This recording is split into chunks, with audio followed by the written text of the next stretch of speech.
Okay. It says live on that one. Sorry. Okay, yeah, there we go. It says connected. Now I'm just gonna Facebook says we're live. I always get excited when it works the way it's supposed to. I'm gonna be honest. Okay. And then I'm just checking YouTube. We're live. Okay, great. We worked. Woo! Amazing. No hicimos. Okay, here we go. Bija just laughs at me. All right. What's up, goals, gals, and all of our meta pals out there? In today's episode, we'll be discussing ancestral trauma and healing with special returning guest Dominique Isis. Welcome back, Dominique. Yay! Happy to be here. I'm just glad we're able to get you on consistently every season Right? because you're a staple to our podcast. You bring so much knowledge. Amazing. Yay. I'm glad to hear that. Now, where in the world are you? Yeah, right. That's like the $1,000,000 question. Everyone keeps asking me where I'm at because currently I've been traveling a lot. I'm currently living in Cordoba, Argentina, and we may not be moving next year. We're probably going to be moving next year, but since I haven't found exactly a house to land in, we're just kind of taking our time and looking at other surrounding countries here because of where the studies are taking me.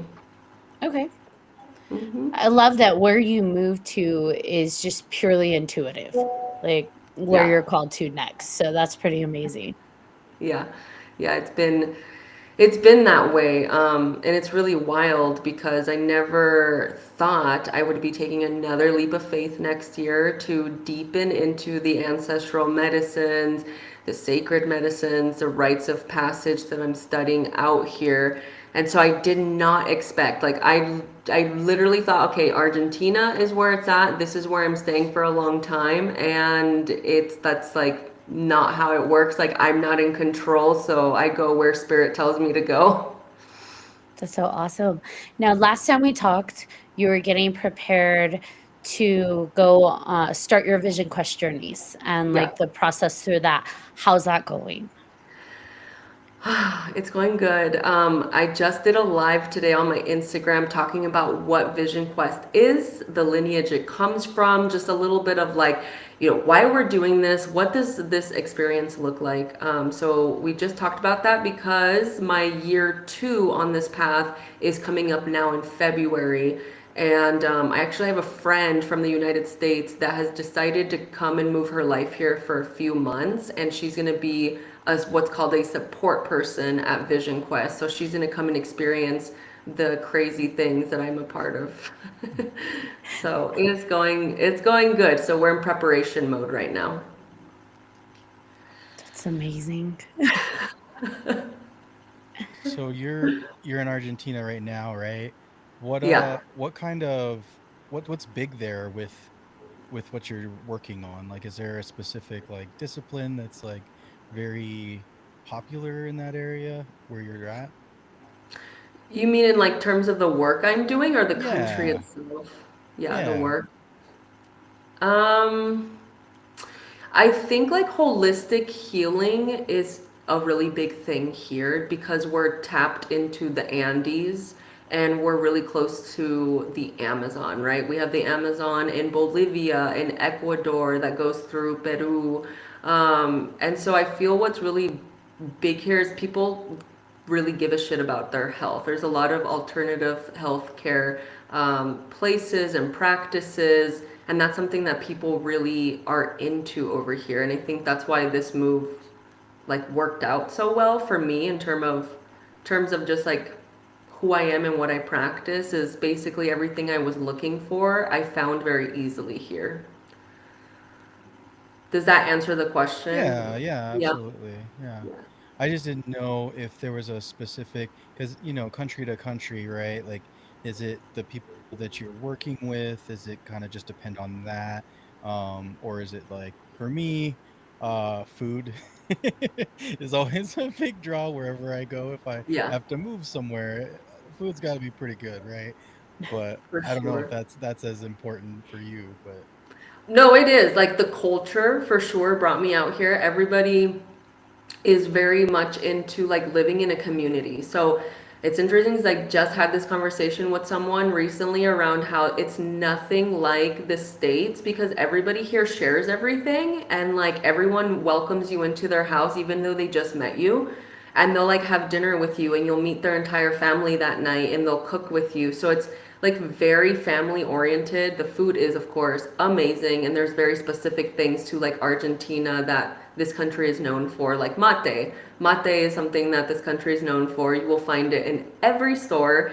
And basically, like, it is a rule that if someone comes to your house, you have to have a mate ready for them, or you have to offer them some mate. Like, if not, that's just like disrespectful to the people here. I want to go just so I can have arepas. Yes, we do have arepas here. That's more of like it is more traditional Colombian food, but they do, make them here for sure. They're really like Argentina's really big for what's called asados, and it's Mhm. basically a massive barbecue. Think about it, like a barbecue, and they're really known for a lot of their cuts of meat because it's known as one of the places in the world that has the cleanest meat. Hmm, Yeah. that's really cool. Yeah. Yeah. So when I reached out to you, I was like, we want you to come back. What do you want to talk about? Because you have just a wealth of knowledge and you're ever evolving and ever learning through your journeys. And I love watching it. So when we talked to you and I talked about ancestral trauma and healing through that. So what brought you into this, this world of ancestral trauma? Oof. My own family, my own need to heal within my family dynamics. Um, I think I'm like so passionate about ancestral healing just because of my story of life, right? Talk about like I came from a really hard household that, it unfortunately I had to go through a lot of domestic violence and abuse and alcohol addiction and um, drug addiction with my family, and I had to grow up watching a lot of that. And I've seen over the years how much it's affected my health, my mental health, my emotional health, right?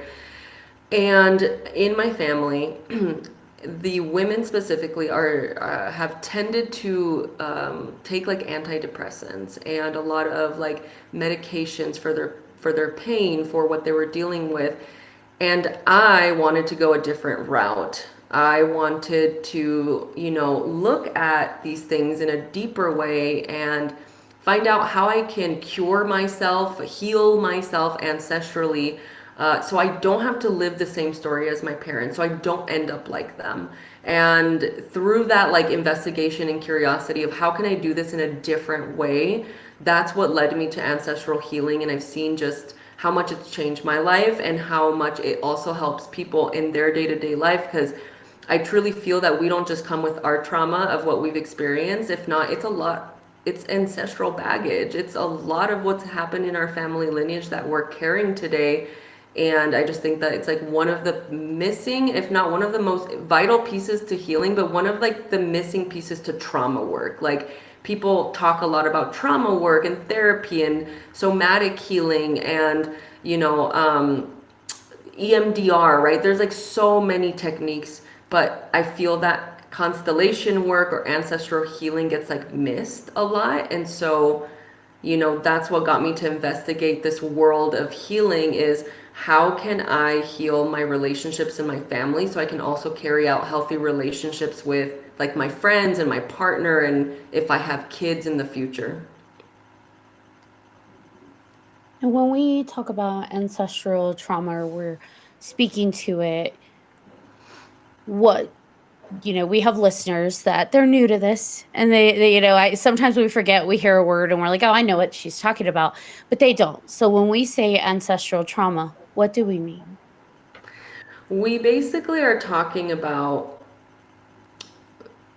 the I'll break it down because I was about to go into more professional talk. I was like, no, let's break it down, baby. So basically, the story of our parents' lives, right? What they went through, what emotional abuse they went through, whether it's emotional, mental, physical. It doesn't even have to be something so dramatic. It could be a car accident that caused so much fear in, let's say, our mother, that she never wants to drive her car ever again from this horrible accident because this trauma is imprinted in her body. And these are the things that our parents carry, our patterns, our cycles, the things we repeat. Um, just their life story, basically, is what we're talking about. Their life story is imprinted in their DNA, and we are born of our parents, and so we share DNA with them. And those experiences that our parents have had get passed down through the genetics to the kids, basically. And I imagine that becomes almost a snowball because they're also carrying their parents', trauma and DNA, and then that just goes back and back and back. Yes, yes, yes. And a lot of the practices I'm in, we talk about it really affecting us about 7 generations back. Yeah, I was reading some stuff on your website about that 7 generations healing that you do with the ancestral work. Um, I just I like I'm very confused about all of it. It's very interesting to me, but I'm also like, it's when it comes down to like your ancestors, like can you like so there's reincarnation, right? And so can you be a reincarnation of an ancestor, or is that like I don't know how to like combine the two, right? Like I don't know if that makes sense, but it's for me it's kind of one of those things where I know obviously we have different spirits and different entities, and we kind of go through cycles of life with uh, similar, like in one life they were your husband, in the next life they were your cousin or something like that, right? And so I Yeah. guess I'm just trying to reconcile all of it, um, and how we kind of what we take in our DNA versus are we just that person Yeah. just not awakened to who they Yeah. were. Yeah. No, it's actually a fantastic question. It's something that we talk with our elders, like on the shamanic path. My elders, and my taita always says to me, he says, we are the same ones praying in this fire that we were centuries ago. We're the same. We're the same that we're sitting here right now, around this fire, around this circle, honoring our ancestors. We're the same from other lifetimes. And so, yeah, absolutely. I do think that we can become a reincarnated version of another version of us in another lifetime, or a ancestor that lived who knows how many years beyond us that has like come in this lifetime, because we're all, we're repeating those cycles. So yes, I do think, like, to answer your question just simply, yes, we can be an ancestor that's here today. And I personally believe in reincarnation. That's my own personal belief from my own experience with this, is that's what like the Akashic records are, right? Like I'm an Akashic record reader as well. So that helps me understand ancestral work more, because the Akashic records is basically like, think of it as a library, and that library is every single book. I like to call it storybook of your life. Every single thing your soul has experienced is in your Akashic records, and that's part of our energy body, and that's part of our DNA and our cellular makeup as well. So, yes, like basically, yes, we could be another ancestor, the same ancestor from another lifetime in this lifetime. Yeah, that's really interesting to me. It sound like for me, like my grandpa died before I was born. Basically, found out my mom found out she was pregnant with me at the funeral or after the funeral, and so for me, and that's kind of how I got my name. And so I don't know if it's that quick, like if it would be something where like now I'm actually my grandpa, like I was, a reincarnated Mm-hmm. of Mm-hmm. version of him, which is weird because like I've seen pictures of him as a kid and he looks like identical to me, which is really weird. And Yeah. so Yeah. Who's to say no? I have no idea how fast necessarily those things happen. Mm. A teacher of mine, a psychic teacher of mine, one time told me that Scorpios specifically reincarnate the fastest because she works specifically with astrology and zodiac signs, and I thought that was fascinating. I was like, really, the Scorpion? I wonder why. Like I never got like the why. I wish I would have asked her. I just was like, wow, okay, yeah, that makes sense because the Scorpio sign means death and rebirth. And so I can kind of see how that would maybe happen more naturally with like a Scorpio. But who's to say? I mean, I'm not going to say no. You very well could be. I do believe that that's possible. I have heard of crazy stories like that from other people before where they're like, this ancestor passed away, a great grandfather, and then a few years later they have a child and they swear to God it's the same soul. Right. So I think it's possible. I mean, we've had a guest come on and tell us that, she's worked with a person whose incarnation is already existing because they're Yeah, just kind of different branches of that same spirit. So who knows? Time totally. doesn't play linear.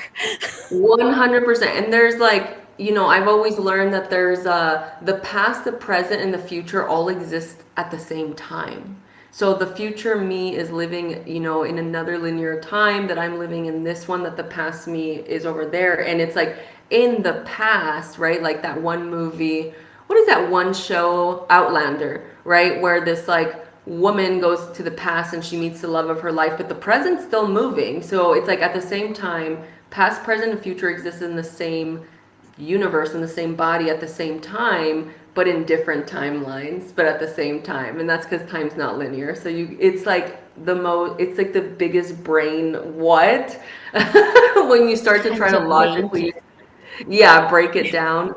But yeah, that's exactly how I understand it. Like the person that came on here and spoke about it before.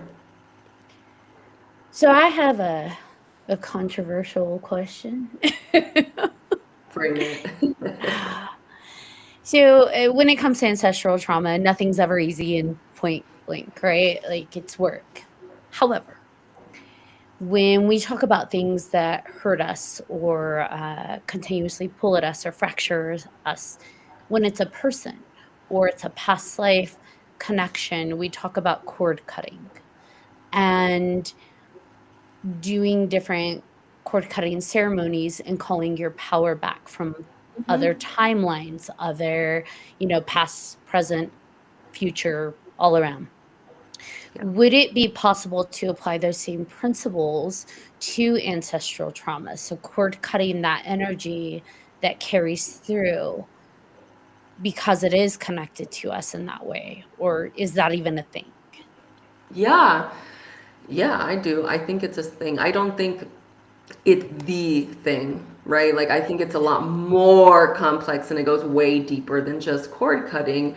I would say that that is like a piece to the puzzle, right? It's an important piece to the bigger puzzle, to the bigger picture, because when I work with my shamanic elders on like the medicine path, right, becoming a medicine woman, and we sit in front of a fire and they bring out their feathers and they do what they're good at, the elders, they start like to cut energies, cut cords, and I do think that that is important because it helps restore your vitality, it helps restore from all the places you've poured yourself into that is important for you to come back in. I think that has a lot to do with boundary work as well, and it definitely helps with ancestral healing. So I think it's like one part of the puzzle, but it won't necessarily solve the whole thing.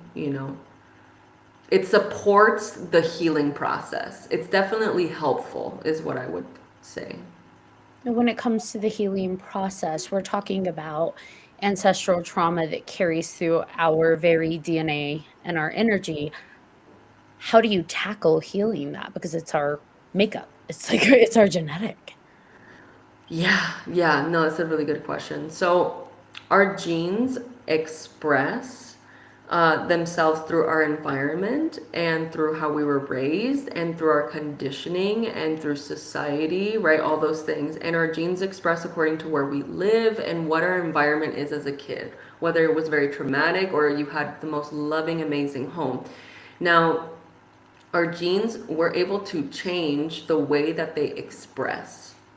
And you can see that too with how people can do that through food and through environment. You know, somebody living even on like different poles of the earth, their genes are going to express differently because of the kind of winters they go through or summers they go through. Your body adapts, right? So, you know, the way you can tackle, you know, this trauma is there's so many ways, right? There isn't just one way. And, you know, there isn't like a right way, but there are specific techniques and technologies, as I like to call them, that help you tap into these imprints in the cellular makeup of your genetics to express differently. This means healing trauma through the body. Because there's a lot of now research that is talking about somatic work, right? And how amazing somatic work is and how it's really the key to tackling trauma in general as a whole versus just talk therapy, which can really trap you in loops and can worsen someone's traumatic experience because it's forcing you to constantly relive it. So it creates a loop in your brain and you can't get out of that. And it's because trauma doesn't just exist here. Really, like we have the memory, like we can remember, okay, this, and this happened, right? But there's also a lot of memories that we can't remember and can't tap into. And so trauma really lives in the body. That's just like the truth of it. Trauma is in our body. It's not in our mind, it's in our body. And the only way to express that out is through techniques and work that's going to help you address that through the body. So I can't speak for everybody else that does ancestral healing. I've seen constellation work be super effective and amazing for people that are trying to heal this trauma through somatic work, through visualization, through breathing, through role play. Constellation work is also role play. It's like you with multiple people together playing out something specific in your family. And I'm not a constellation therapist, but I have seen the benefits. I've also done some constellation work myself and have like seen immediate results. The kind of work I do taps in cellularly through visualization, energy work, and it's through ancient technologies or ancient shamanic healings that allows you to like address what's stuck in your cells, what's stuck in your body. And once you move a lot of that energy out, then you start practicing, you know, once the trauma and fear is no longer in the body, that's like keeping you from being able to break the chains, as they say, or break a pattern or a cycle, it's easy to make that change. You can make that change now very quickly to cut a pattern or a cycle you see yourself repeating in over and over and over again, because the traumatic like response to that is no longer having dominion over your life. Like basically, for example, I hear a lot of people tell me, it's the same guy. I keep attracting the same guy. We're like in this 7 years. How is it the same guy for 7 years? And it's because their body, they're still having that energy that is attracting this kind of person. They're still attracted to this same different person, same personality or loop that they can't break out of, because they have to be able to do that deeper healing in order to choose a different partner. How does that work when you go back, like the role play and addressing trauma in the present when, you know, we're 7 generations back in ancestral trauma? How does, because it started somewhere, right? Something happened that created that trauma, whether it be 7 generations or forward. So how would you role play that out in the present for something so far back? Yeah, it's an amazing practice, because when you are doing those role playing, you're with the people in the room, it's also energetic work. So the energetics of said ancestor is going to come through that person, and they're going to play that dynamic out. And so it could be an ancestor from your fifth generation grandmother, or it could be your sixth generation grandfather. The thing is, the energy presents itself in that person, and then you work it out with that person. And it's amazing because you see that the pattern is always the same thing until someone breaks it, because that's how it works. That's why it gets passed down, because that ancestor had it, and then the next one had it, and the next one had it, and your mom had it. So it expresses itself naturally with where it started and who it started with. And that's the energy that presents itself in that person's body. Now, that person, it's amazing how constellation work is, because it's not like, let's say, Ashley, you're going to play my mom.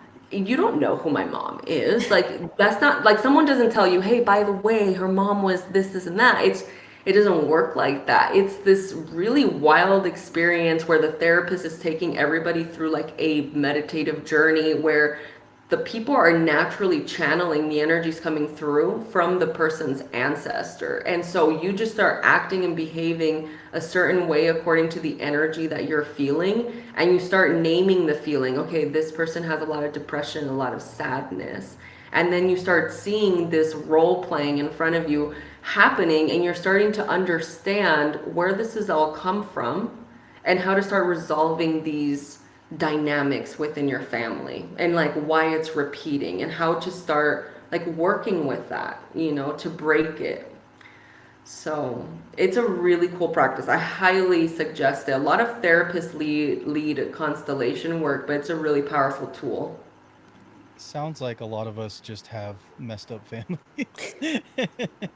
Or I mean, not messed up family. I guess we all do. Let's just be honest. But like, there's a lot of problems, right, throughout. But I guess my question is, the positives got to be passed down too, yeah. Mm-hmm. So like, how does that kind of help? Like, you're like releasing the repeated negative stuff, but also maybe embracing the positive things that you guys are getting passed down from your ancestors, and how to strengthen those. Yeah, absolutely. It's one of the main things I teach in my seven generations healing is that's like the first thing I tell people when we start working together. I always say we're focusing a lot on releasing the negative right in the beginning, or what's considered negative. We're breaking through, we're seeing the patterns, we're feeling it all in our own body of what our ancestor went through. But our ancestor also has gifts. But here's the thing. Some people can't tap into their gifts because the trauma is so heavy. So we have to resolve that first. Not for everyone. I'm not saying everyone. Every person that's come into my container has been such a unique experience. But a lot of the things I see repeated in my groups and my teachings is we have to like work through some of the trauma so the person can even feel and tap into what those gifts are. But yeah, of course, like you have all the amazing things of your family as well. But for example, like in my personal case, a long time ago, I hated my mom, because I was so angry. I was so hurt. I felt so abandoned and so rejected that if anybody told me, oh, you're just like your mom, but they were complimenting me, I was like, how dare you? It was just like the worst thing. Like, how could you ever compare me? Because in my head, my trauma wouldn't let me see the compliment that they were giving me, right? So it's like, I had to do some work. I had to dissolve and resolve some things there to actually look at that part of my mom and be like, wow, that's a really beautiful part of my mom. And I have that too. Like, I'm so proud of that. And that took a long time. And yes, as you do this healing work and you start tapping into like what your gifts are, what's innate in you, what's been passed down from your lineage, you start to strengthen that because you're healing all the bullshit that's gotten in the way of that. And then you get to be that like the black sheep that shines. So I just like to blame all of my bad dating life in the past on my great-great-grandma's trauma. No, I'm kidding. So I think a key important thing when we talk about trauma is oftentimes projection as well, because it's great to heal other people's trauma, I guess, if you can. However, I think it's also important to recognize that it's also healing to acknowledge that's not my trauma to own. So it can be really liberating to see in someone who's living, I don't know about 7 generations back, but a relative that's living now to be able to say, "Okay, mom or dad, I understand you went through this traumatic thing and it has now carried to me. However, that is yours, 100%. and that is not mine, and I free my energy from that because it's not mine to carry." Right, right. It's like reclaiming what's actually yours. You know, I always talk about that word. It's like we are reclaiming, we are remembering who we are. We're taking back our power and also being able to put those like boundaries and say, okay, let's learn to work through what's truly our responsibility so that we can let go of the burdens or the invisible weight that has been placed on us or we place on ourselves. Because another thing, too, projections are real, but we also can't blame our parents for everything either. So we have to like be able to look at ourselves and also realize that we're adults and we've made decisions. And just like we're not perfect, our parents weren't either. I think it's also just great to clear the canvas at some point to say, "That's not mine to own, that's not mine to carry, that burden isn't mine. I see you, I feel you, I empathize with you, and I am here for you, I hold space and love for you, but that's not mine." Mm-hmm. Because I think the more we can clear other people's stuff off of us, we can become a blank canvas. We can become nothing, and in that, I feel like we become everything. Then Mm-hmm. what we can become is just, the possibilities suddenly open. I feel like Yeah. I'm a fortune cookie. No, definitely. I mean, I completely agree with that. Like, it is discerning what's mine, what's not, so that we know what we actually need to work on, and not that we're doing double the work or we get lost in it or it's so entangled that we're like, I've lost myself in this dynamic right now. I don't even know where I begin and where I start. And it's hard, and it's hard for empaths, right? I think we've talked about being Mhm. empathic, being sensitive. Like, it's even harder for people that have that sensitivity because, you know, typically the empaths feel other people's emotions like in their own body, and it can be hard to Mhm. distinguish from what's yours and not. So difficult. Yeah, yeah. Would you recommend doing this kind of work with your parents or with your family, like doing some kind of, I'm almost like, I don't want to say group therapy, but like I guess that's what it would be. Um because again, we all come from different, I mean, we're family, but we're all different people, right? And the perspectives that we have gone through in life, like I can't understand my the way my dad grew up because I wasn't there, and so it's hard for me to connect with his pain, and and then it's hard for him to understand what my life's like. And so, I mean, obviously, me and my dad get along and everything, but it's just to, I don't know if that's something that it's just a personal thing or if it's something you can do together. Yeah, I mean, gosh, if you have the blessing to be able to do that with your parents, I highly suggest it. That's so special. I know that there are, you know, speaking on family constellation, I know that you could do family constellation work with your family. You could take your brother, your sister, your father, and you can do that work and hold each other in the space of healing. Now, in the container that I do specifically, I did work with a mom and daughter. Now, they both came to me to talk about it, but they both were clear that they wanted to do separate. They wanted to do my course separately. So, like, basically a one-on-one container working with the mom on like Mondays and working with the daughter on Fridays. And so I did do that for both of them. And then at the very end of the container, when I was done, when we were done with all the work, I brought them together and then I had them do some work in like a group session, the three of us, to close out all the healing, all the work we did. And it was very special. It was so special to witness like what happened from the beginning to end and to see how much their lives have changed. Like, this was like a daughter that lived across the country, wanted nothing to do with her mom, left her family when she was very young to coming into my container and then moving back to the same country where her mom lives and basically reestablishing a relationship again, which she told me, I never thought I would ever do this. And her mom told me, I never thought I would ever have my daughter back. And that was just like, wow, like that was a revelation for me. I started to realize like this work is way too freaking important. So yeah, I, When yeah. you reference constellation work, how does constellation come into play with that? In what do you mean exactly? Well, you the different modalities you're talking about, you keep mentioning constellation work, and Yeah. so I'm just trying to understand the words, how like constellation, or is that like, are they doing like astrology, or how is that? What does that entail? Oh, I see. So Yeah, family constellation I work was just is confused. yeah, yeah. The family constellation work is that work I was telling you where there's like the role playing, there's a visualization, there's the Mhm. energy. I don't facilitate that. I've only participated and I've also witnessed.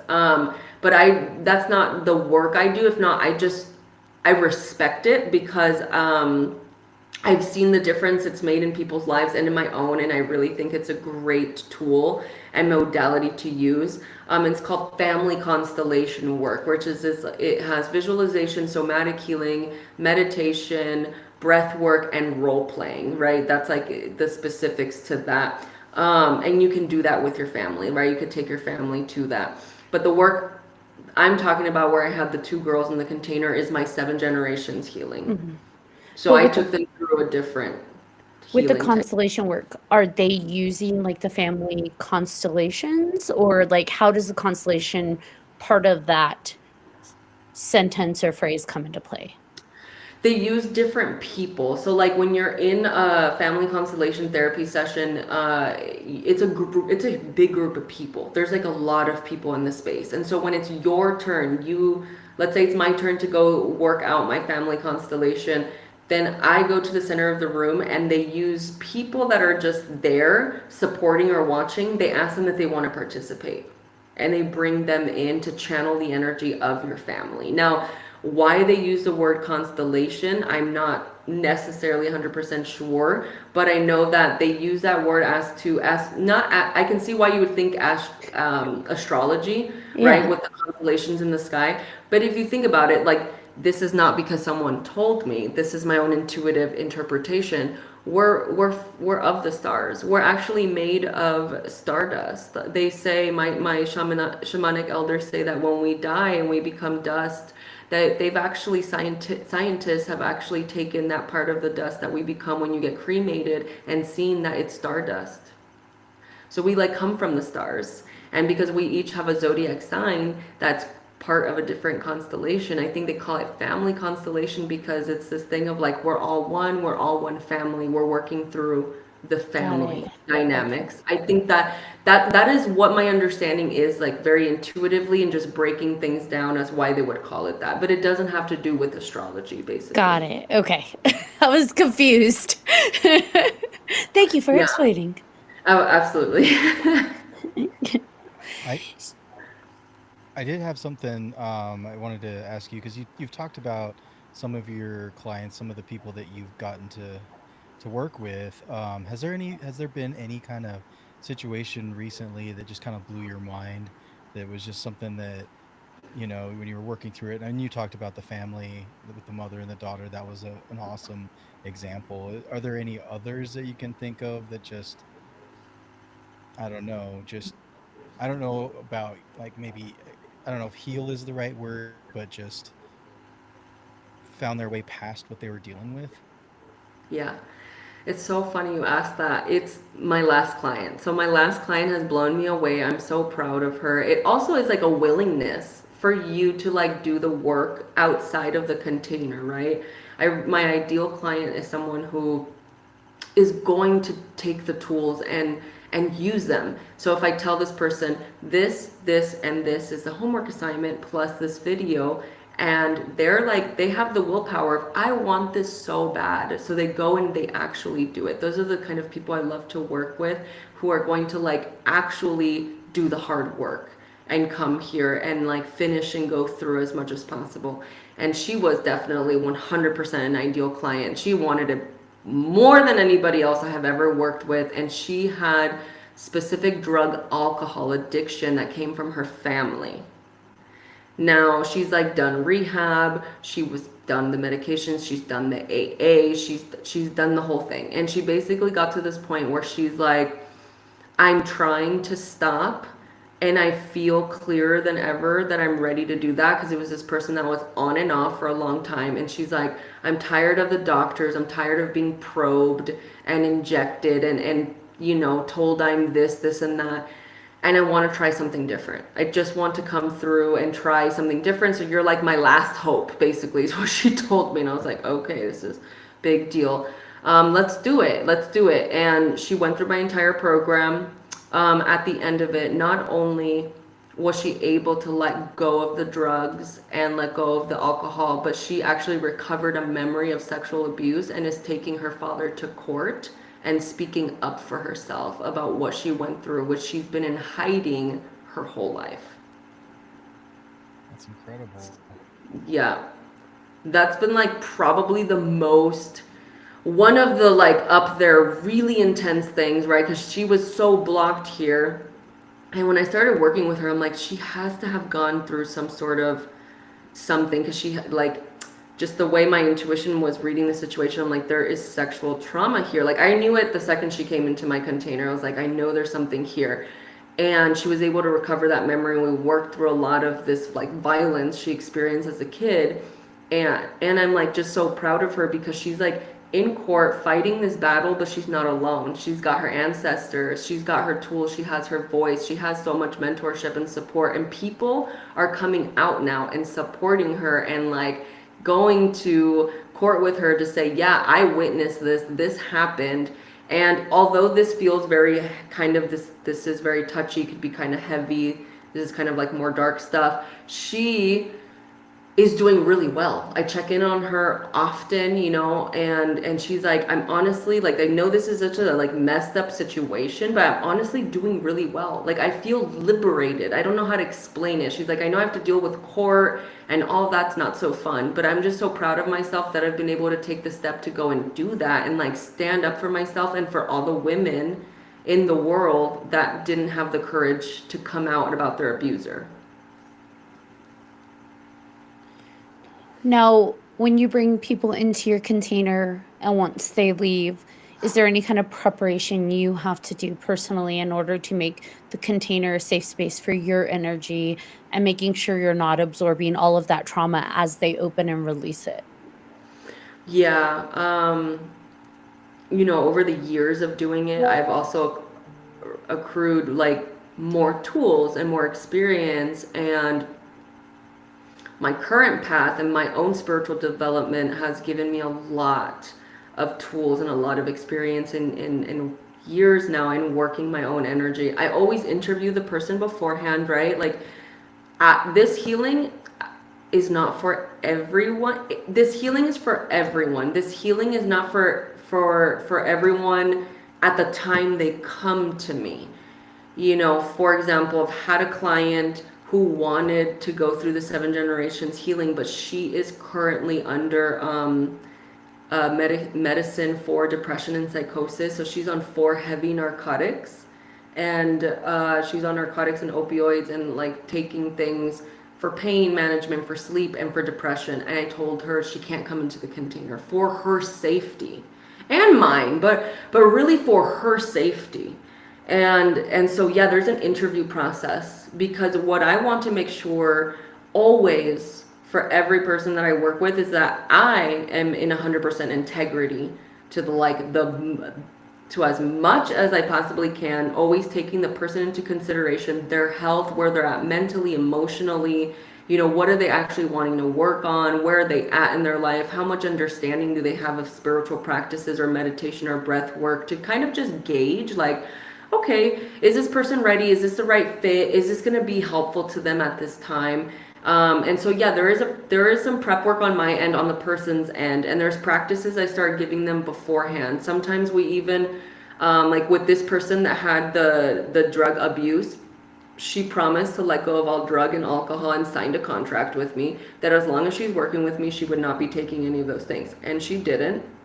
She didn't, and she also has been working with, her rehab center and everything. So they make her do P tests. They check up on her. She would send me her tests. I also trusted her because I felt I could trust her, but she was always very on top of it and very honest with me. Because one of the things you cannot be on if you're going to work with me is weed and drugs. You can't smoke weed while in my containers because the work is that intense and deep that we don't want anything. Even if weed is a plant, it still makes you have this kind of experience that energetically is an out of body type of experience. It can be numbing for some people. It can put you in a daze. It alters your state to some degree, right? So there's nothing that can alter anything can happen before coming in. So there is some prep work for sure, depending on like who's coming in. I wonder if, I mean, it sounds like everybody can benefit from this, right? And it seems like, unfortunately, there's far too many people that struggle with their own stuff that they can't find a way out. And I guess my big thing would be for those people that are just starting to even dabble, wanting to see what's out there. Like, what is like step one to jump into this? And you mean in ancestral healing in general? Yeah, or any of the things that you provide. If I'm talking in general, I'm gonna go back to constellation work because I think that's a fantastic, like for everyone, kind of more beginner. Again, I don't facilitate it, but I think that is like a really good place for people to work to start, or even somatic work. Just working with a somatic trauma healer it can be really beneficial because it starts working with the energies that are trapped in your body so you could release it. And there's a lot of different types and styles of somatic trauma healing. And that's a really good place to kind of just start to understand how these emotions get trapped in the body and how we release them. When it comes to working with me specifically, like where a person can kind of start, I like starting people with a reading, honestly, like a mediumship reading or an ancestral reading, and having them come in that way. And we start kind of seeing what's there, how the person's doing, what messages that person is like receiving from the ancestors already, how in tune are they to like understanding these things, gathering, information about their lineage. So with me in particular, readings and distance healings is a really, really fantastic way to kind of get started in my work before moving into the ancestral stuff. And that's usually how it happens. Like people that have been getting readings from me for so long, or they're doing entity removal stuff with me, or energetic removal, or energy. I like to call them energetic limpias, which is just an energetic healing using various techniques. They usually start there. They'll work with me for a little while and start to develop, their own awareness of their body, of themselves, of what's coming up for them. And then over time, you build rapport and trust. And at some point they become ready to come into like the bigger work. And that's usually how people transition with me in particular. But I think someone out there just kind of like wanting to get started, I think family constellation work with somatic trauma healing specifically is really where to go. Now, doing entity removals and the different limpias and just being more, exploratory in your spiritual advancement, have you encountered, the darker side of things? Have you had difficulties with entities and the not so savory energies? Yeah. It's like, yeah. Were you prepared for that? No, but I had no choice. As it goes. God, not to be dramatic, it's like do or die, but really yeah, I have seen, I work with very well-known shamanic shamans and elders from the Andes. I've seen my fair share of things I never thought in my life I would ever see, and things that I like still to this day almost can't even comprehend what I was seeing, and I can't believe these things exist. Like it's like living, it's like my elder always tells me we live in two worlds at the same time. We have one foot in the spirit realm and one in on earth. And those are the two realms we're managing 24/7. Now, I'm no elder by any means. So I can only imagine their level of what they're experiencing and seeing all the time when I have, relatively in this particular path just kind of started, and I'm already feeling the intensity of all these things that I've seen that I'm like, holy shit, there's more? Like, it's amazing and fascinating to me. But yes, so I'll tell you about the latest person I worked with. I had a friend, a good friend of mine, have very intense paranormal activity at her house, like cabinets open, closing, things being moved around. Like she would have her cup on the table, and then she would leave to the bathroom and come back and her cup was like somewhere else, and she's like, I swear to God, Dom, you know me, I'm organized, I'm not crazy. I like had my cup here, I went to the bathroom, I came back to grab my cup, and it was in the kitchen. Like, how did it move from over here in the living room all the way to the kitchen, just sitting there pretty? Like, just random stuff. She said she was having weird smells in her house, weird dreams. And so then I said, okay, well, I did the testing. I was like, okay, well, let's do the test, the Discarnate entity test. So she put salt all over her floors because I told her to do that, and just see if we could find prints. Well, she texted me and she flipped out and sent me like this 5-minute voice text, like screaming because she couldn't believe what she was seeing, like in the salt. And she's like, oh my God, I swear to God, I live in a haunted mansion. Like, what the hell, who died here? What ritual was done here? Like, and she just bought this house. It was like, it's a newer house, but there was a family that lived there before. And she sent me that footprint, and I said, okay, yeah, so that's happening in your house, there's paranormal activity. And I just finished working with her 6 weeks to get it all removed and out, and she has not had any disturbance since. But what we did find out, because she had me channel for her, channel intuitively what was going on in the house, and I said, I think there's a little boy, because I kept seeing a little boy running through the halls, and I was like, I swear to God, I think there's a little boy. It's either died in the house or next door or somewhere nearby. Well, she called the person that sold her the house, started investigating. He didn't know. She got connected with the family that lived there before, and they were finally able to confirm to her that the family, even before them, had a son, and his best friend had passed away in the house. That's so sad. Yeah, I know. Nothing like traumatic happened to him. Like, this isn't like American Horror Story type of thing. It's, it's unfortunate. Unfortunately, he had really bad anaphylactic shock and went into that shock and passed away, and he had really bad allergies and these kinds of things. So yeah, it was a really tragic, like, sad story when she told me that, but it was just amazing. Like, I couldn't believe it. And she was like, my God, you nailed it. It was like a little boy, exactly like how you saw it. And I was like, yeah, it's like, it's crazy these things happen. So that's like house stuff I've seen. Other things I've seen would be like in ceremonial work, when we're talking about sacred medicines, and I've literally seen things come out of people, black stuff. This just reminds me of that one movie. Oh gosh, what movie was it, John? Where they're like doing the pictures of Where the like stuff comes out? is the TARS coming out? Yeah. Yes. What movie is Ectoplasm? that? Yeah, the ectoplasm. What movie was that? Yeah. Is it Insidious? No. Maybe. No. No, I know. Was it Haunting in Connecticut? Didn't they do that too? I don't know, Yeah. but they like find the whole box of pictures, and it's like Oh the no, that ectoplasm. is Insidious. Yeah. Is it? No, that's no. I what's don't the feel other like one? it is Oh, Insidious. It's No, it's not Insidious. It's No. It's a family because the one priest with comes over the with one like in the the tree one in the with tree. the kids. It's not The No, I know what you Conjuring, mean. though. No. Oh, it's gonna drive me crazy. Whoever's watching, Come on, BJ. what movie is it, guys? Is it a Horror. movie? It's got Yes. two.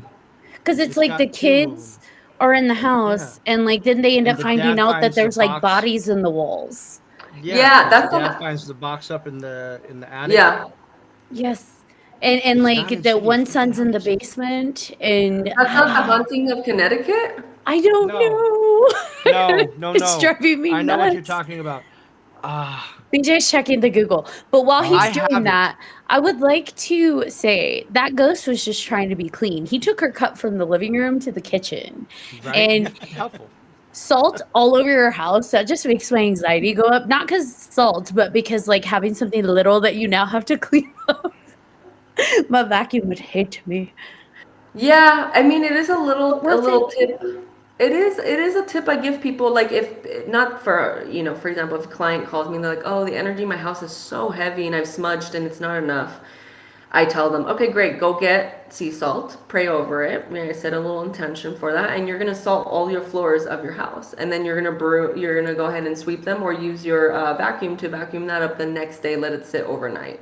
So it is something that is helpful, because salt, like when people go and take salt baths, it is an absorber of energy. So you could use that in your house to like clean your home space.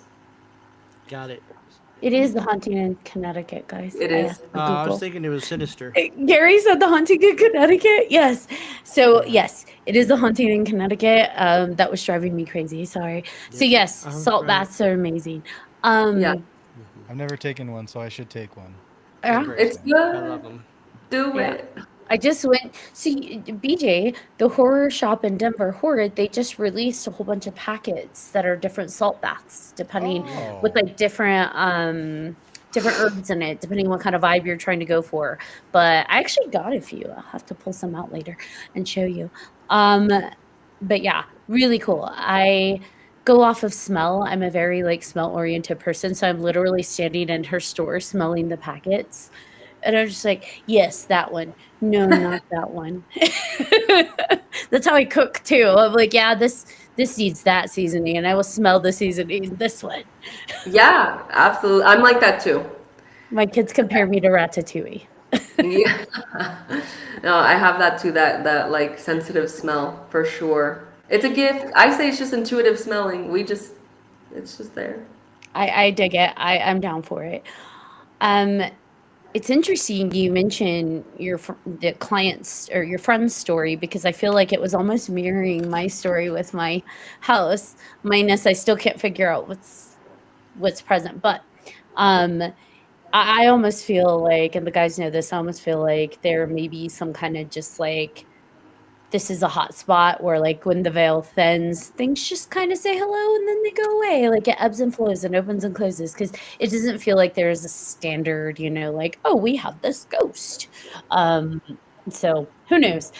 I will say though, the thing that kind of set me off is we had bought this house before we moved back, and we weren't going to occupy it for a little while. So we set up a Ring camera inside the house. And that's just security, right? Just to make sure the house is secure, safe, and that's us being paranoid, I guess, not on a paranormal level. And however, we woke up one morning and we got an alert that there was motion in the living room, and it's like, that's weird, because my mom had access to the house, but it's like she wouldn't come in the middle of the night. So then I'm like, it's a burglar. Empty house, but it's a burglar. And we watched the video, and you see basically this light orb come from upstairs, down the stairs, and across the living room. And at first I'm like, it had to have been a light, a car, right? But there's no street back there for that to happen. But it's like, and John's been here, there's like nothing back there to really do that. And it almost, when it comes down the stairs, the way it comes down, it's not a way a light tracks against the wall. And it's like, I don't know what that is, but I don't like it. It needs to go away. I need you to go. I do not want to move from one haunted house to another. But Yeah. Yeah, it's been an adventure here. I've Mm. had an adventure. Yeah, I have a story too, but before I go into that, I had a teacher one time tell me places are haunted, but she would say it's not always the place, it's people. People are haunted. So it's the people that are channels. It's the people. We people are haunted. So the thing is, no matter where we go, I feel honestly sometimes I really feel for my husband because he has sensitivities too. This is like for another podcast on like the things my husband has had to like live through just being my partner. He has insane stories just being my partner. He'd be like, I'm like, you signed up for this. You signed the paper. I didn't You force you. knew. You knew You when we got chose. married. You knew. You knew. And he's very sensitive too, though, like in a lot of ways. But since he's been with me, he's just like, this is yeah, it's just a normal like now he's like, yeah, it's a normal day in Dom's life. This is like our life. Like this is what we have to deal with. Like we'll go into places from someone, like us that are sensitive or like you're a channel or you're a medium, you're a psychic, this kind of thing. And he's had to like deal with some scary stuff too. Like he's definitely had to deal with me waking up in the middle of the night. I've like talked in different languages, speaking like just to myself, and that's really freaky because you watch those movies online and you're like, what the f. And he's also woken up to me like in the middle of the night, like totally terrified, having panic attacks. This was a while back when I was like really honing in on how to protect myself with my boundaries and work my sensitivities. And it's all an experience. You grow and you mature in it, but he's had to see some wild things where he's like, okay, what's happening here? And it's not always something physical. If not, there's like an energy in the room, right? There's something going on. There's like, there's such thing as psychic attacks. There's such thing as like spirits visiting me in the middle of the night to give me messages. And he used to spook the shit out of me, and he's had to witness and see some things that he's like, holy moly, type of thing with my sensitivity. Like for this house.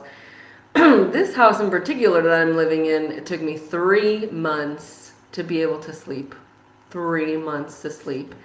And when, this is Argentina. Houses are old. They're old. Unless you are in like the very nice neighborhoods or you like build your own house or you bought this brand new, more modern house. But this house is so unique. A lot of people love this house because it's got such old bones and it has so much history, and it's been in the same family for 40 years.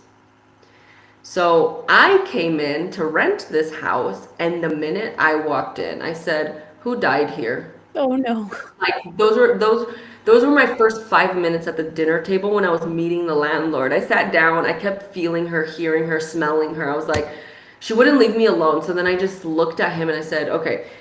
So I by the thought you meant the landlord at first. You meant the spirit. I'm like, you were feeling and smelling the landlord. the spirit. I smell things on the landlord. No. I was like, dang, Dom. No, not that crazy.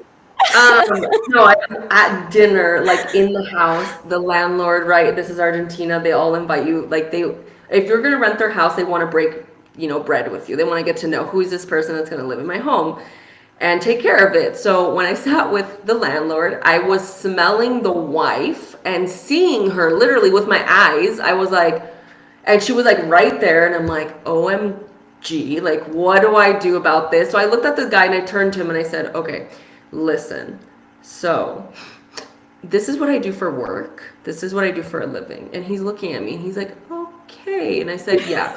So I just want you to know that. And my next question for you is, who died here? And he was just pale, looked at me, and then, my husband's sitting next to me, and I can feel him being like, oh my God, here we go. We're not going to get the house because here we go. And I know he has to deal with a lot of stuff. Like I said, got to deal with a lot of things. And so he's looking at me like, damn, we're not going to get this house. This guy's going to think we're absolutely insane. But it's things I have to address because I cannot live in a house unless I know the details of what's going on if I'm going to make it my home. So he turned white and he looked at me and all he said was, "How do you know that?" And I was like, "Because she's here. I see her. Is she your wife?" And he goes, "My wife died of cancer in that bed." And I was like, "Okay, Take all a right, bed with you. now we're talking." Okay. And he goes, "But that's weird because she's already cremated and she's out of the house." And I said, "Are you sure she's out of the house? There's nothing else here other than, like, obviously her house had her paintings. She was a painter. Found out later she was an herbalist. She studied plants. She studied shamanism. And I found stacks of books on ancient healing and wisdom." And I was like, "Well, we came to the right place. Like, that's amazing. I would have gotten along with this lady, but, like, can't have your ghosty here while I'm living in this place." She could be a And spirit guide. yeah, basically. But I just was convinced, and like I was channeling information because she kept telling me she was trapped. She was like, because eventually I meditated outside and I asked permission. I connected with the house. Again, all things my husband's like, "Where's your wife?" And he's like, "She's sitting outside meditating, talking to the house," because that's what Dom does. And I'm like, "Of course." So I'm outside doing that. And I hear from her because I'm channeling her to hear what is happening in this house. And she goes, "I'm stuck. I'm stuck. I'm in the house." And I'm like, "Okay, but where? How can I help you?" And I kept hearing that her body, part of her body was in the house. So I was like, "What? Okay, how is that possible?" So I spoke to the landlord, the father, the husband, and I said, "Did you burn her? Can you?" I was like, "I know this is so personal. We're literally just meeting each other. This is a weird conversation, but I'm so sorry. Like, this is what I'm hearing. Is she in this house still?" And he's like, "Well, this is not the conversation I expected, but I guess we'll go there." And he goes, "Well, we cremated her. We had her in the house, but we already put her in the dirt. Like, we threw her ashes." And I was like, "But she's telling me no." And the daughter comes into the house at that point to like sit with us. She kind of tunes into the conversation and she's silent. Like, she's super silent in this like strange way. And later the guy goes, when we're done wrapping everything up, he goes, so you're not coming? Like, I'm assuming this is a no for you. Like, you're not going to live here." And I said, "I can't live with a ghost. I like can't, like, this like with my work, I've done it before. I can't sleep. It really affects me. It affects my health. It affects my mental, emotional well-being. Like, I don't know unless we figure out what's going on here." Rewind 1 week, or fast forward 1 week later, his daughter reaches out to me for a session. And I said, "Yeah, absolutely, I'll come do that." She goes, "Can you come to the house?" And I said, "All right, I'll come to the house." I come to the house. I see the ghosty again, and I'm like, "What is happening here?" And I just cut to the chase, and I talked to the daughter. I had a session with the daughter. It went really well, and information came through, and it was like, "Ask my daughter. She knows." So I just blatantly asked her, "Is your mom's body here?" And she just started bursting crying. She started crying.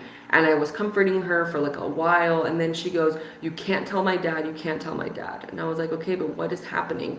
So she takes me to this like corner in the house over here where it's where I have my altar now. But like she had like a little altar of her mom and like flowers and then the vase. And she just goes like this. And I was like, "Okay, like, what am I going to find in this vase? This is like a movie." So I look in the vase and it's a bone. It's of her mother's bone in this vase with a little bit of powder and like still from the ashes. And I was like, "Oh my God. Okay, your mom needs to be liberated. We need to take her soul to get liberated. Like, she's trapped in this house. She's suffering in this house. She doesn't want to be here." I told her all of this with so much compassion and love for her, like, to understand the importance of like letting go and like how that's going to bring her healing too. Ancestral healing. And her and her mom had a rough relationship. And long story short, we had a second dinner with the dad, and he's like, "What is my life?" And I'm like, Ancestral healing is happening right now without me even doing anything, just me being here. And so her dad, she told him the truth. Her dad was so angry. He cried and was so angry because it's so hurtful. He's like, my God, that's my wife. And there's like a bone here of her. And like, he felt guilty, basically. He felt guilty for trapping his own wife in the house. And, you know, we did some work around that. Like, it's not your fault. You didn't know. The best thing you can do is now go liberate her. Like, that's the most fantastic thing you could do for your family. So the two of them went together and they did a second ritual for their mom. It was beautiful. And then I came back to the house and it was clear. And then I just smudged and cleaned and did all my rituals and all my things every single day and cleaning it, staying up with it until it's like completely now like my energy and where I like it and where it feels comfortable. But it was a whole process for a month. I mean, horror movies, Ghosts 101. If you want a ghost, you keep part of the body. Like, that's not. I mean, that's very sad. It's sad that that trauma of that broken relationship is kind of what she was holding on to have some kind of connection to her mom. That's really sad. Yeah. But no. And it's also it's a good thing though, right? Like the way it happened, it was kind of like almost validation of sorts to be like, yeah, I need to be here, right? I mean, you were meant to be there. You were meant to help that family. Yeah, 100%. No, I really was. And, you know, in my training, my Toltec teacher, you know, we've talked about the Toltec lineage a little bit. My ancestral healing is a Toltec technology or healing ancient wisdom from this lineage. And my teacher says that that ancestral trauma lives in your bones. It's in our bones, in our blood. But where energetically we keep our trauma is our bones, because that's the structure of what makes us who we are. So I just find it symbolic that a literal bone was in the house and that they had a broken relationship that was able to be mended in the end. And now the two of them, they're like my besties. They come over here all the time. Like the landlord calls me like, what are you doing? And I'm like, oh, I'm just here at the house. And he's like, I'm going to come over. I'm like, fantastic. And his daughter comes over for sessions. She'll come over for tea or mate, and I'll see them at the grocery store, and we get along great. So yeah, I feel like I don't know if that's the right word. I've kind of neutralized so hard that I feel like stuff manifests a lot harder in my dreams than it used to. But it also, because you know me, I've not been a seer. And for 4 seasons, I've been like, I never want to be a seer. Haha, to all you people that could see me. I just feel, but the guys know over the past, like, since I moved back, oh my gosh. I'm a seeing and I don't like. That's not my favorite, but I also understand things happen, and we've got someone listening in who has been a guest, and he explains, your gifts manifest as you need them, and as, the universe sees you're ready for them. So we'll see where that goes. Definitely. We're also like in that time in the world right now where so much is shifting, where, you hear a lot about like the earth changes and the like energy of the planet is shifting, and you're hearing about solar flares and the astrology updates that Pluto is out of Capricorn now and has been there for 15 years. And there's all the shifts, a lot of shifts going on. And so because of the energy shift of where we're moving to, also a lot more people are tapping into their gifts, and everybody's becoming more sensitive because of the energy that is being blasted on the planet during this time. And I totally do agree that like your gifts can totally come out in I agree with that person. I think our gifts are always there, right? But I do agree that like it has happened. I've seen this happen before. We're in a state of crisis, like a gift like got activated because that state of crisis for that person, they needed that to like open up during that time for them, and they come as you need them. So I've definitely seen that happen before. This has been so awesome, Dom. I always love talking to you. I feel like we need you on more than once a season. We need you just like regular guest. So I mean, with that said, as we start to kind of wrap up and bring it home, do we have any final thoughts? thoughts? Any message you're compelled to share? Oh, any message I'm compared to share? She's like, way to put me on the Well, maybe spot, maybe actually. maybe No, if I I'm ask like, maybe if I ask you a question about something, you could lean into that. okay. Like I'm going on a trip to Mexico with my family in a week, and we haven't really done a family trip together in a really long time, and we're actually gonna have all of us have time to just be together and not have to deal with anything in life, right? So it's a time to sit and just. Do you have any suggestions or advice for something that we could do? Yeah, well, it's really interesting. It's not so much as an activity as much I was going to give 2 pointers, which I'm so glad you asked that question because this is beautiful to close with. Yay. Yes, thank you, VJ. um, one, obviously, is be present as much as you can and take in those moments with your family because they're unique and they don't repeat the same every time. And so those are like very special moments that you're gonna always look back on and remember and carry that like love that is like what the goal is becoming better humans every day, tapping into our heart, more love for ourselves, more love for our family and for others. So it's like being present with them and also ask them questions. Ask them questions about your great grandparents and your great great grandparents and your great aunt, because the reason I say this is I really wish I had my parents here right now, because it's through my path and through the visions I've had, my own channeling work, the medicine path, my dreams, that I've gotten to know my lineage and actually get to see and understand where my family background comes from. And I've learned a lot. Like, I didn't know I had Afro-Cuban roots. I didn't know that I had an ancestor that threw shells, and she read shells, and she actually was like a voodoo queen. She worked with like voodoo and santeria, and so it makes sense as to like why I'm interested in all these things is because like this is literally a medicine of my ancestors. And so what I highly suggest you do is get to know your roots, get to know the background of your lineage by asking your parents like questions about your great great grandparents or like what they were like. Get to know their story, because I wish that my dad was alive today and I can say, hey dad, can you tell me about your mom? Or like, how was it growing up in Cuba? What did you like to do? And you know, as a kid I didn't care so much about those things. And now that I'm an adult and I'm like tapping into ancestor roots, I might, you know, have kids in the future. I like preach ancestral work and building your own ancestral altar. It's like, man, I really wish they were here so I could ask them all about like where my family was born and what they did and what they did for their career, so I could better understand myself. So that's what I would highly suggest, is like ask them all the questions now and like write it down or like voice record what they're saying so you have that saved for life, because I just think that that's super sweet and like important to have. I like that. I have a lot of little audio. I actually have one right here.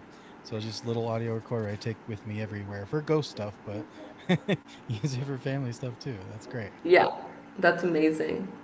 I will say, for listeners and watchers, viewers that don't have that accessible, that don't have the connection to their lineage, because maybe you could be adopted, you could be an orphan, or you don't have your lineage connection for whatever reason.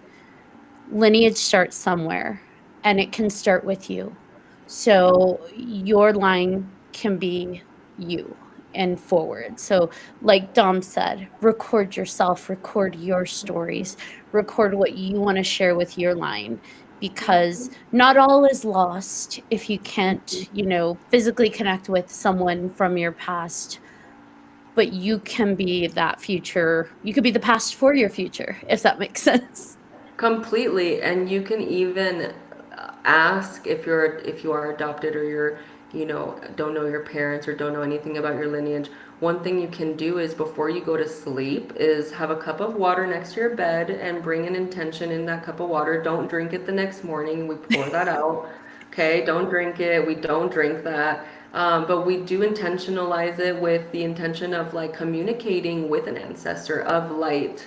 Of light. We want to make that clear. Emphasis. Ancestor of light that is ready to come and talk to you and open up that communication through the intention. Ask them, invite them into your dream. Ask them to come in and share something with you. And you might wake up and be like, wow, that was so fascinating. I don't know exactly what it means, but you write it down and maybe it'll make sense later. Oh, I love that. Mhm. Don't drink the water. Don't. All right, guys. Any final thoughts or questions before we close it up? No, Yeah. I think just again, just it's always a pleasure having you on, and just that we learn new things every single time, and I think there's just so much more to get into, you know, and I I'm excited for your clients, for all the people that get to work with you, and just in their journey, right, where they're going and where they end up, and it's all part of it. It's all just getting better. Yeah. So Thank You should meet so her in person. Her energy is even more amazing. guys spoil me. I love you guys. Thank you so I'm much for having me on. I will say I've said it before and I'll say it again. The moment I met her, I was like, "Are we family? I love you." Yes. I'll never forget that. When I'm telling you, when I come down to Colorado, you're the first person I'm calling. Yay. You have a place to stay, you and your amazing husband. Yay. That's good to know. All right, John Thomas, you want to bring us home? I sure do. Thank you again for coming on. Like BJ and Ashley said, it's always amazing to have you on, and I love hearing your stories. And can't wait to have you back on sooner rather than later. Recurring guest. Yes. Amazing. Yes. And thank you to all of our listeners and watchers for this episode, for listening and watching to this episode of 300 Podcast with your host. I'm John Thomas. I am Ashley Lunar Goddess. and I'm BJ Segura. If you have any questions, comments, or episode suggestions, please feel free to email us at 300podcast@gmail.com. And if you haven't done so already, please like and follow all of our social media. You don't want to miss amazing returning guests like Miss Dominique here. Also, don't forget to check out 300podcast.com, where you'll find all of our past and current season episodes, as well as guest information and all kinds of awesome merch. And for our live stream listeners, viewers, watchers, words, I have words. We do have our holiday merch up. So the stockings, the Christmas holiday stockings are back. We also have the stuffed animals, so check it out. Until next time. I think you did it.